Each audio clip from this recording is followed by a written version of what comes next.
The revolution will not be televised. The revolution is here. The Baltimore Ravens have traded the 16th pick to the Buffalo Bills. With the 16th pick in the 2018 NFL Draft, the Buffalo Bills select Tremaine Edmunds. He's an off-the-ball linebacker. His future is immense.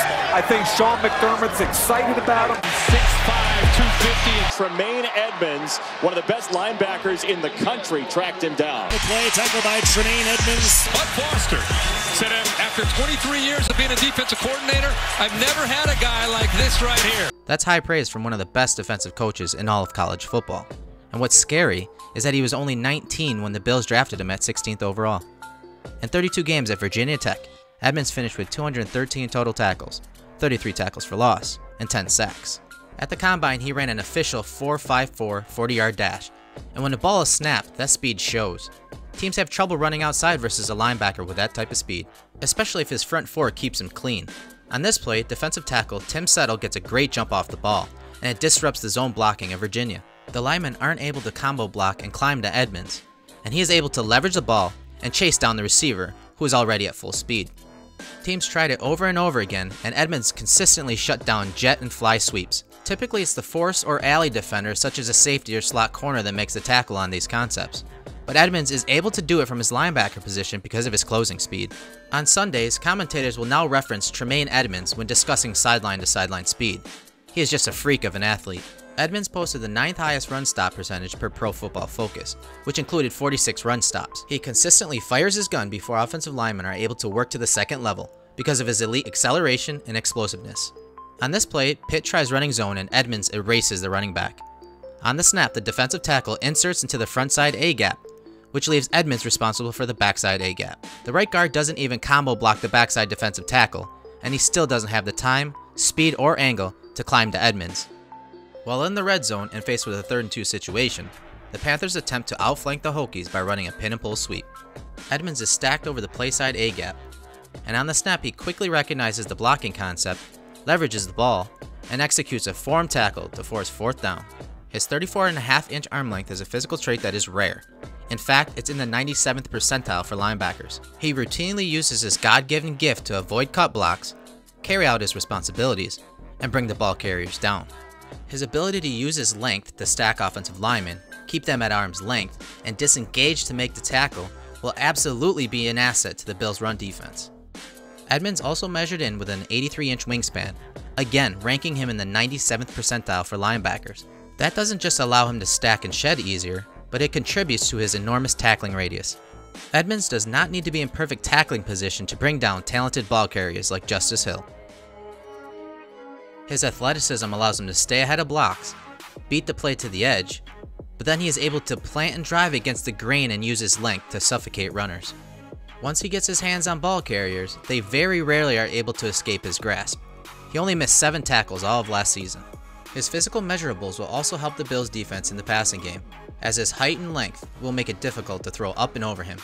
On this play, he comes downhill as the offense executes play action, inserts right into the passing lane, and it prevents the quarterback from leading the receiver to the middle of the field for the easy touchdown. But Edmunds is not without flaws. Early in the season, he struggled with his run fits. Edmunds is stacked over the A-gap and the Mountaineers run an ISO play, and Tremaine just fits the concept incorrectly. On the snap, you see him attempting to process the blocking concept based on his keys, but rather than attack downhill, he waits for the block by the fullback and takes on the block with the incorrect shoulder, and he gives the back a huge lane. But I'll give credit where credit is due. As this game went on, and as the season progressed, his processing and execution improved. Here's the same play later in the game and he recognizes it quicker, inserts and takes on the block with the proper shoulder, forcing the running back to choose another entry point. You see the young player rectify his mistakes or bad angles to the ball quickly, and that is why he has one of the higher ceilings in this entire draft class. Here he gets hooked just enough by the guard, and Georgia Tech is able to get an explosive play off of it. Well, they run a similar play later in the quarter and are expecting Edmunds to get caught into the line of scrimmage enough to get the back along the perimeter and into the end zone. But Edmunds recognizes the play and brings the ball carrier down. Not accounting for him on this play was obviously a mistake. Teams know that he is more of a run and chase linebacker at this stage in his career, so using a lot of split flow or misdirection will cause Edmunds to lose sight of the ball. But as he gets more and more reps and top-notch coaching from linebackers coach Bob Babich, that area of his game will improve. Why wouldn't we believe that he can continue to improve? It's littered throughout his film. On 3rd and goal, Miami runs a trick play with the quarterback leaking out, but the speed and pressure from Edmunds and his teammates thwart the play. On 4th down, they run a similar looking play, and this time, Edmunds processes it, is less aggressive, and decides to stay with the QB. In 2017, Edmunds was targeted 36 times, surrendered 26 receptions for 300 yards receiving, and 2 touchdowns. But I think those statistics had a lot to do with the scheme. For example, Edmunds was asked to cover the opposing running backs in man coverage a ton. Well, a lot of times running backs stay in the block, so Edmunds would drop underneath in a rat defender role, spy the quarterback, help out his teammates, or even green dog blitz. Sort of like this play. On the snap, Edmunds slow plays the back, and once he realizes the running back is staying in the block, he attacks the quarterback and brings him down for the sack. Well, offenses knew that Bud Foster wanted to maximize Edmunds in that capacity, so they tried using it against him, and on this play, Edmunds takes the cheese. So let's walk through what happened. On the snap, Edmunds gets his eyes on the running back, and the back initially shows that he's going to stay in a block. So Edmunds turns his attention to the quarterback. The QB shows very good eye discipline and is eyeing the safeties, so Tremaine takes a quick peek at the shallow crossing route being run by Bill's 6th round draft pick, Ray McLeod. Edmunds then surveys the QB again to see if he's going to target the route, but he doesn't, and at that moment he loses track of the running back out of the backfield, and quarterback Kelly Bryant makes him pay. He is no doubt still learning the nuances of the game, but as I've said again and again, he learns from his mistakes.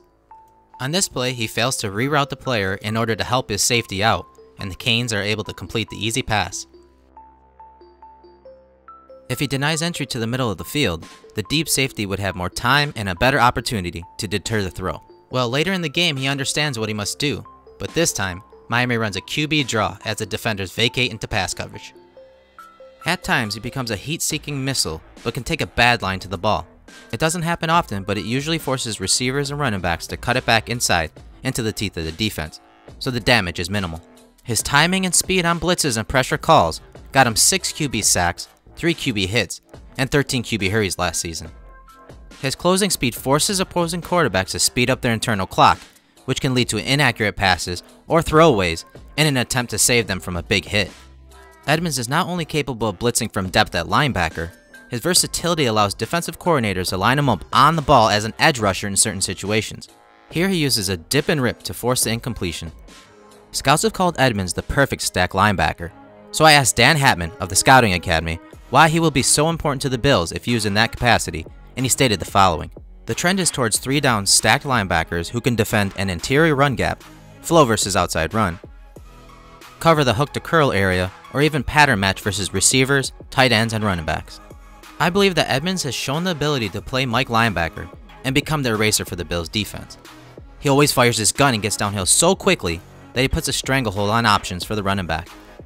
As a stacked linebacker, his length and athleticism will give interior offensive linemen fits because he will be able to fire downhill to fill gaps or stack and disengage versus inside runs. Sean McDermott had Carolina Panthers Luke Kuechly for many years, and he demonstrated the same traits to shut down the inside run game and the speed to shut down the outside runs. While Edmunds isn't on the level of Kuechly yet, he has shown that he can scrape and close on all types of outside runs. His speed will show up on every single rep for the Bills, and it'll make everyone around him better. When McDermott was a defensive coordinator in Carolina, Kuechly was asked to rush a passer 6.1% of the time, and he generated 57 total pressures.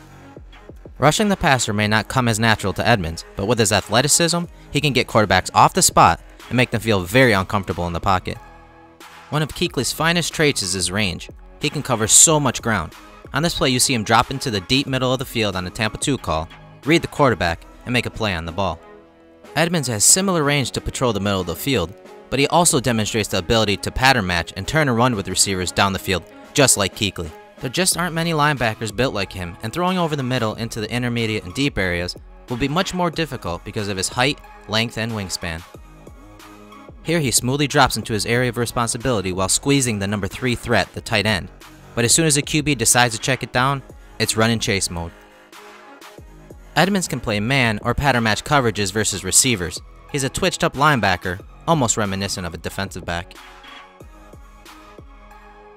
In 2017, teams attacked the Bills with a lot of empty and 3x1 sets, oftentimes leaving linebacker Preston Brown to pattern match or man up against the third receiver front side. Offenses took advantage and got a lot of easy yardage on stick and out routes.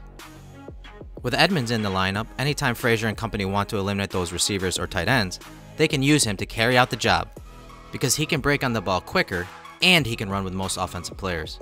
The former Hokie can be used in a similar role as a linebacker to eliminate running backs out of the backfield, something the Patriots absolutely love to do.